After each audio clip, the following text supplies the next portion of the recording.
Hi everybody. Today we are going to talk about having a purpose-driven business. How come purpose is more important to your business than popularity? And I have an expert with me today, Jorgie Franks-Bell. Hello. Welcome. Hello. She has traveled over here to come sit in person with me around my kitchen table to talk about having a purpose-driven business, because it's so important to realize that as visionary leaders, and you have a great vision for things, that having purpose and knowing what that is underneath it all pays off in great ways.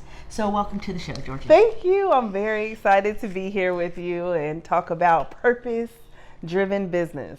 This is going to be so fun. Yes. So let's start for a minute and tell us a little bit about Georgie. Like, how did you get to this really exciting place in your life where purpose is just core to who you are? How did it all start? Ooh, all right. Well, I've always really been kind of honed in on my purpose. I'm a preacher's kid, and I would definitely lead with that kind of guiding the way, having faith and really knowing that I was the girl who was on stage, doing the scripture, doing the welcome, greeting people at the front door, finding a way to be friendly, knocking on people's doors to tell them about my faith and why I believed. And at a young age, I was doing that at like 7 or 8. So those little nuggets were kind of stuck and were instilled in me. So then as life has gone on, of course, I've gone through the ebbs and flows, and I'm sure we'll talk about all those things that have made me who I am today. Somebody really focused on living my purpose and my dream and my passion. Oh, that's so inspiring. I got goosebumps sitting next to you. So was there ever a time, though, when you were growing up where you felt misunderstood? Like people just didn't get you? Maybe not in your family, or outside in the world where they just looked at you and went, I don't get this. Yeah, like every day still. I mean, I always say I'm the different called to the different. Nice. Like I breathe for the different. Like I move for the different. Like I was always that quirky, outgoing, always happy, optimistic, like just strange. Who wants that? Why is that girl always happy? Like this is who I really am. Yeah, no one can be that happy. No, seriously. This is me. Right? True. And so I've had to learn how to tune it down and flow and just be, because you sort of have to do that to, woo or to be able to relate to different type of people who are really turned off from this type of high level energy that I have. That's true. You do have high level energy. In fact, I met Georgie for the first time at one of my retreats I was doing, and she came as a guest of a friend of mine, and I met her for the first time, and I'm like, wow, she's so happy. I just love this person already. She's just the happiest person. And I didn't know this story yet, so that makes it even more fun. Yeah. And then I would be talking, and you could hear her in the back of the room going, amen, yes, the dog. And she kept encouraging me the whole time. And as the 3 days went on, I'm like, I really like this person. I have got to know her better, and I know her way better now. And it's true. She is like that. And there were a couple people in that retreat who were very serious, and they were like very serious, like way more serious than even I am. And they would look over at the two of us laughing, and they didn't know what to do. So, you can even be misunderstood sometimes, or not understood anyway, in a room of your own peers, because sometimes people just don't get that you can be optimistic and happy and fulfilled at the same time, living on purpose when it's supposed to be serious. Yes. And you can be serious and optimistic at the same time. So how do you balance those two things? Being serious and focused, because you're a successful businesswoman. Yes. How do you do that? How do you do this serious, got to stay focused on business, and you help other people with their businesses? It's serious. And also keep that joy. How do you do that? I listen. I listen a lot, because if you're listening, you're not talking and powerhousing. You just listen. I take notes. I pull out a paper and pen, and I take notes, and I listen intently, and I ask questions. And then I try to understand the person I'm talking to. And when I can understand them better, then I can tell them how great they are and show them that I appreciate their quietness or their, subtle nuances or even their insecurities. Like, just, I appreciate that about you and thank you for being vulnerable. And then they may appreciate my like crazy hyperness too, right? If I can show them that, hey, I can come down and just be calm. Right, so you can be joyful. Lots of lavender and serenity too. Lavender works really well, right? A little lang, like play it out. Lang-a-lang, yes. Balance. Right, because sometimes we need that. So you can be joyful and optimistic and still be attentive and listening. Yes. And that's an important thing. Like, I think what you're talking about is more of a deep listening, not just listening on the surface, but when you're taking out a pen or you're really working with somebody or you're just wanting to get to know them, it's a deep listening skill. Absolutely. That's what I think we're talking about. More deep listening than just listening to talk back. Like so many people, I think, only hear enough or listen enough in order to respond, not really because they're trying to understand or hear. And so when you've said it's all about understanding the person, that goes along with somebody who cares about having a passionate world. Yes. No matter what the passion is do I have understanding of the people around me, of myself, of what's happening? I think that's a really important point.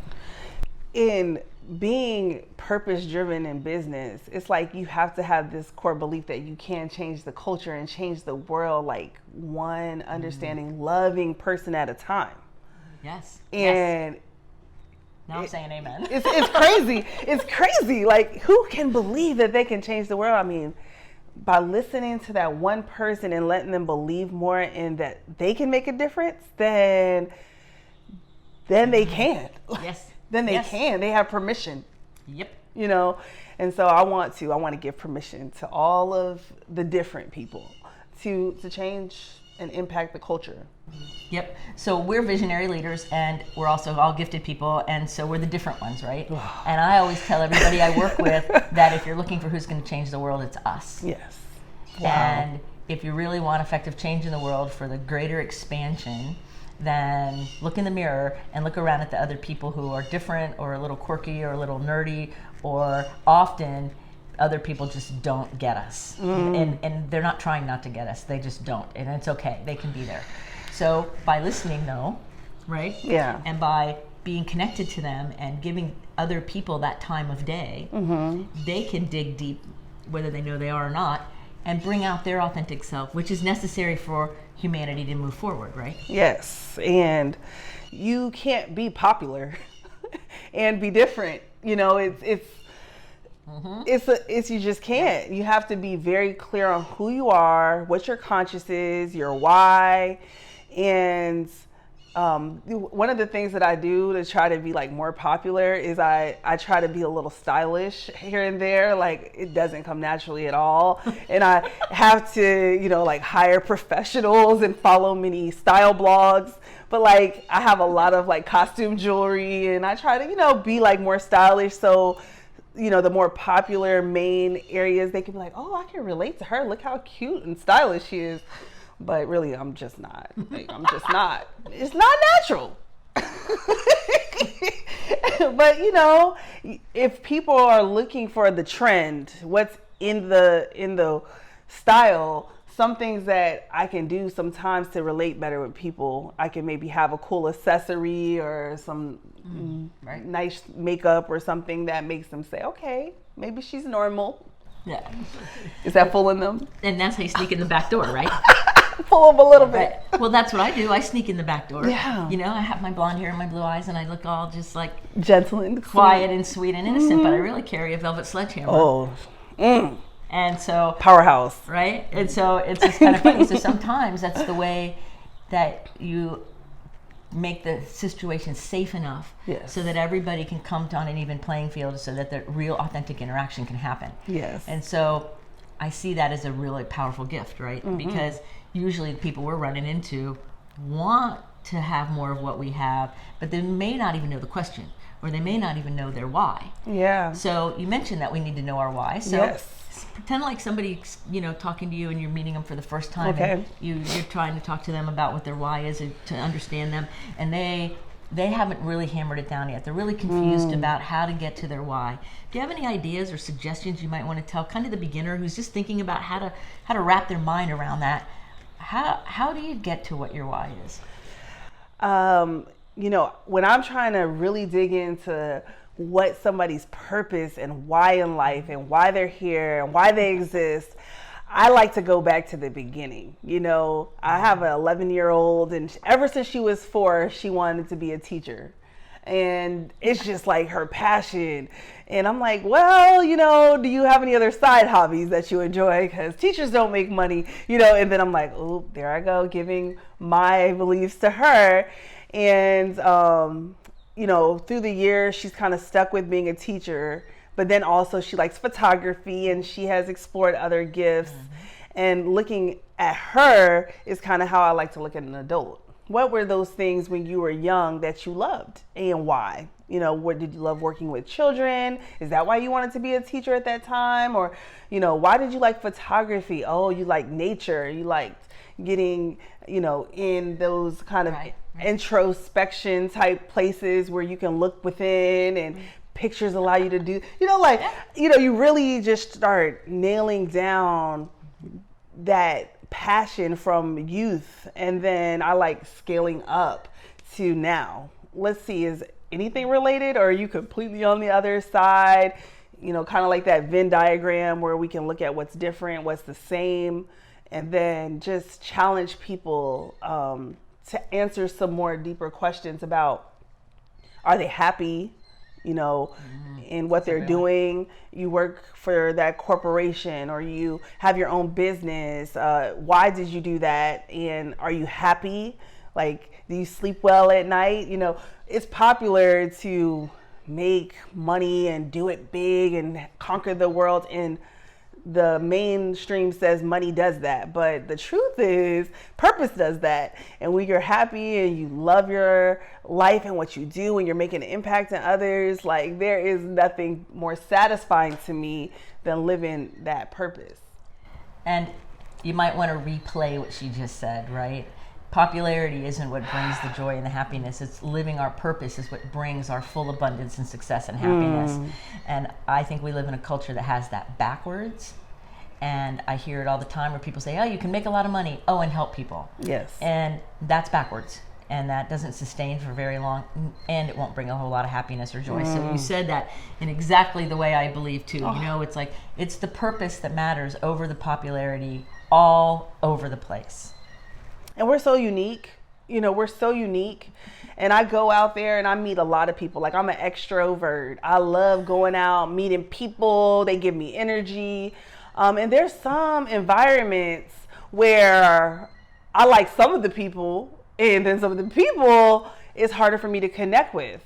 And, I have to look into myself, and what I do, and I feel like it's different, is I ask a lot of questions. Why? Why did I feel like I needed to be accepted by that person? Why did they not celebrate me like I want to be celebrated? Like, if I'm just in attendance and I'm not the speaker, then why did they go celebrate and take 20 pictures with the speaker, but they didn't come and take 20 pictures with me? Like, I want to go places I'm celebrated. Yes. And it's, and then I have to say, is that me trying to be popular?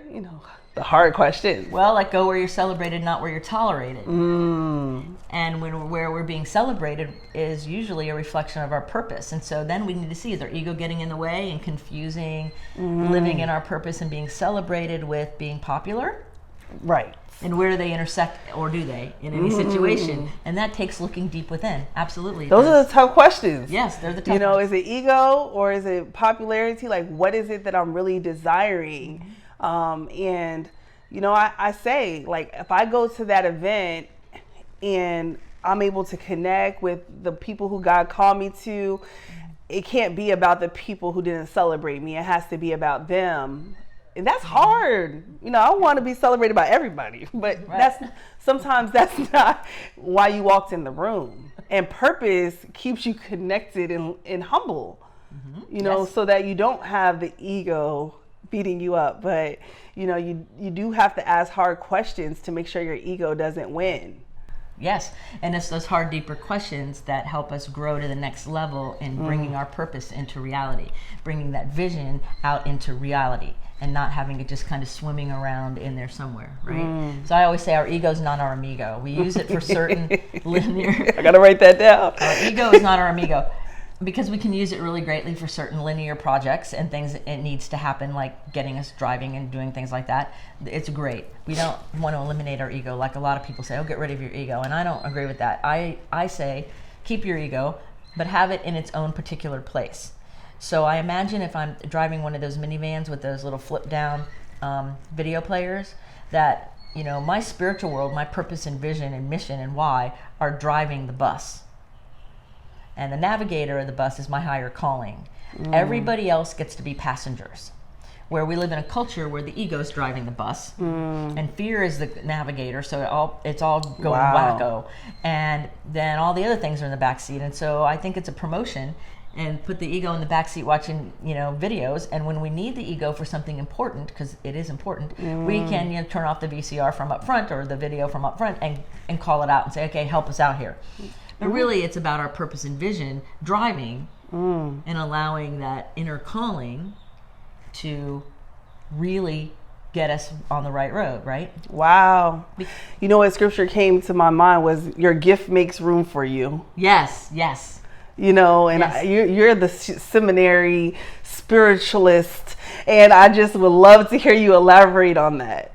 Well, it does make room for you, because as you live and you walk, it's kind of like as you take your step down the path of your vision, the entire world begins to conform to that vision, to your yes. The entire world, the entire universe steps in to assist you at the moment of commitment, just like that.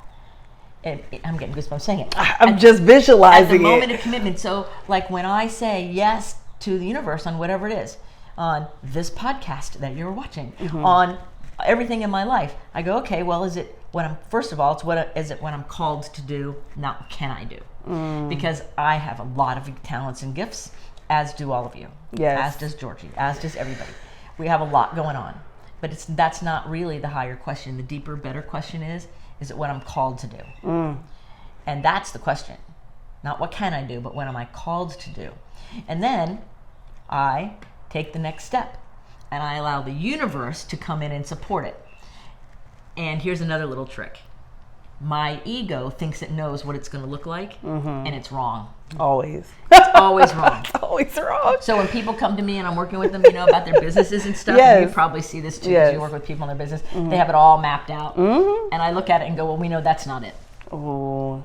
Because, and I may not say it to them, but we know that's not it. Why? Because their ego made up the story where they are today. And as you take your steps in your gifts and the universe makes room for your gifts and it all comes to support you, you're going to be a different person 90 days, a year, 2 years, 3 years. Therefore, the business is going to be different. It's always changing. It's always evolving and changing, right? Right. So when somebody says, this is it, and it's going to be this right here, and this is all it is, I hate to tell you, you're going to be disappointed if you think that's it, because it's much grander than that. It's hard to stay flexible in business. Purpose-driven business, you have to be flexible like that. Right, yes. And it was not easy for me to understand that at the beginning. Like, I was more like that planner. Like, I know I'm supposed to help entrepreneurs and my target market is this, but it's like you make one move and it's like that whole target market changed. But I figured out everything for them. What do you mean? Like, so right. That's why I say I'm the different call to the different, because it's like, you know, I'm clear on who he wants me to help. It's different people. Right. You know, it's different people. But it's not, I'm called to everybody, but he called me specifically to different people. Right. Usually that introvert, that ambivert, that person standing on the outside of the room who needs help breaking through the ice, you know. Right. And Georgie's really good at asking questions that maybe somebody else either doesn't even know is a question yet, didn't even know to ask it, or they may not give themselves permission to ask the question. So because you have a lot of skill set and a lot of awareness and a lot of spiritual connection, and you're an extrovert, a natural gift that you have is that ability to ask the right questions of the right person at the right time to get handled. Like me coming over to speak for you guys. And it's hilarious because I'm just on Facebook and you put up there something about a speaker on whatever it was. Love. And I'm like, oh, that's one of my big things. And so I'm like, I can do it for you. And I'm thinking, well, she could have just called me, but she didn't know that she could call me and ask that. And I said yes. And so within seconds, I'm like, making a commitment, putting it on my calendar. I'm going to go speak on love. So when you are stuck between passion projects, like let's say you have a purpose-driven career and a purpose-driven career. Like some people are working in their full-time jobs, or just it really labels aside just trying to decide between the passions. Right. And when you have kids and you have a family, and that you have to make good decisions, not just like money matters, but you have to make good decisions, and that you can't really go wrong either way. Right. But you got to pick. Have you Or- ever been in a situation like that? Yeah. Oh God, yes. Okay. So what I did and what I tell everybody else is it's timing. It's a yes to both. Which one are you going to do first? Yeah. Because gifted people usually do 3 passion projects in their lifetime, if not more. Wow. So a lot of visionaries and people will do this project, and then it's usually a melding of something. And so it's a yes, but it's also important to make sure that we do one and then the other. Like, what's the timing of it? What's most urgent first, what's coming through first, and then bleed into the next or lead into the next in that way. Trying to do both at the same time cheats both. Okay. So wow. We don't want to cheat both. We want to have them fully expressed. So it's a timing thing. Timing. It's not one is bad or one is good. It's just which would you like to do first, because you're going to do both. Right. You don't have to get rid of one. You just get to decide the timing, which gives a lot of flexibility and permission. So somebody who's stressed out can relax, because yes, I'm going to get to do both. But how do I want to play it out? Like, how do I want to do both? Which gets to come first and how? Yeah. And I think also one of the things about being a purpose-driven business is your priorities, because you brought that up. And it's like, if your priorities are your kids, like I went through a situation where I lived my life like it was golden, making decisions that were best, flowing, as I would say. Right. But then there became a time where my kids were like, hey, we need you. And then everything changed. It was like, take them to school in the morning, pick them up from school. Whereas before the bus, it worked just fine, and then so timing and priorities changing and all of these things are things that you have to consider to have a purpose-driven business too. Yes. So if we're not connected to our purpose and the higher reasons for doing things, then it makes those decisions difficult. But when we know what the purpose is and we have a higher understanding of things and we've spent the time going within ourselves, those decisions, even if they're tricky or difficult or challenging, are a lot easier, because we know we have a basis, we have a foundation that matters.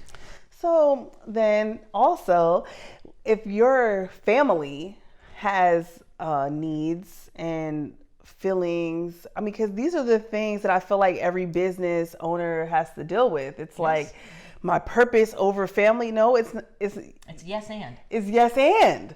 Yes, your family is part of your purpose. Yes.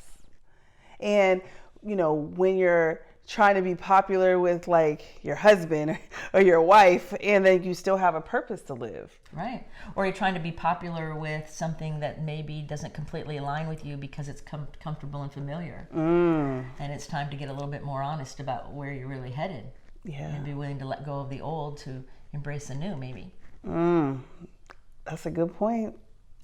Like some people want to be popular with the old lifestyle.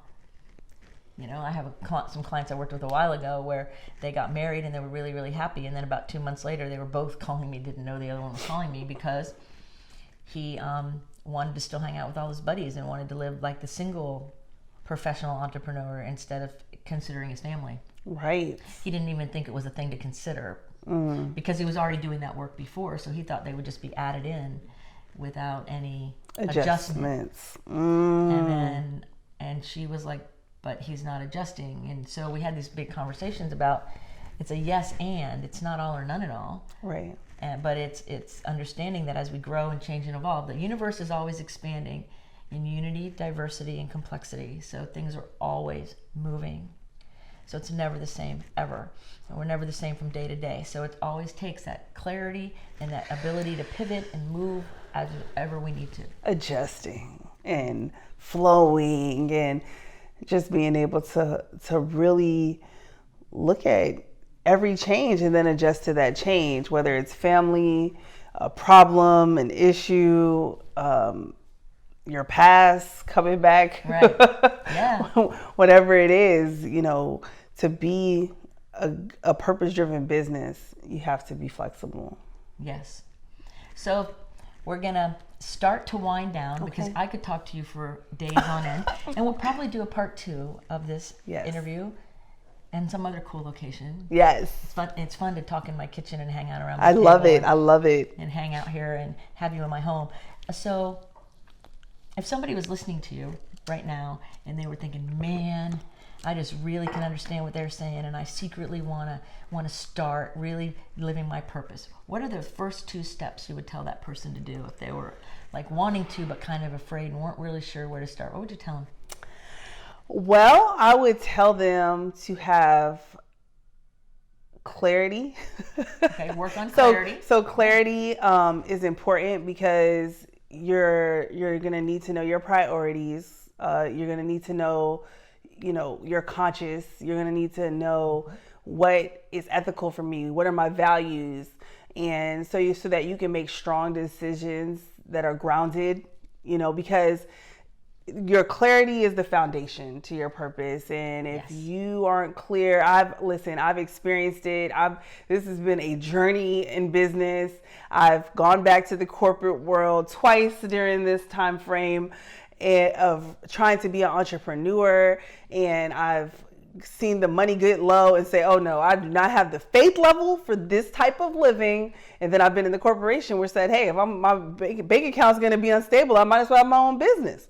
So until you get clear that this is what you want and you're ready for the faith walk and the relationship with God that you're going to have, then, you know, that always like different pieces of clarity, you know. And then for me, it's a take action kind of mantra, and that can look different to all types of people, but for me it's like, do something, pick up the phone, stop procrastinating, and go out there and live your purpose. Like, stop making excuses. Right. So level 2 is like, seriously, don't play with it. This is what you were called to do. Let's live it. Let's go. Right. And so I'm sure you're resonating with Georgie here, and you can find more information about her on her website, Georgie.com. It's JORGIE.com, and you can find her all over social media. And her name, again, is Jorgie Franks-Bell. Yes. All that will be in the show notes. If you're really enjoying the things she's saying, follow her on social media and hit her up with an email or something and let her know you saw her on this show, because she's really blessed us today talking about a purpose-driven business and how popularity is not where it's at. So thank you so much for being on the show. Thank you. And blessing us with your presence. And I have one last question. Yes. If you could put any sign on a billboard that everyone in the world would see, what would that billboard say? It would say, live your purpose now. Live your purpose now. Out of the mouth of Jorgie Franks-Bell today here on Someone Gets Me. So thank you so much for watching, and until the next video, be well. Thank you for watching. I hope this episode really touched your heart. Be sure to subscribe to this channel, share it with your friends, and ring that bell so you too will know the next time I post another video. And in the meantime, be well.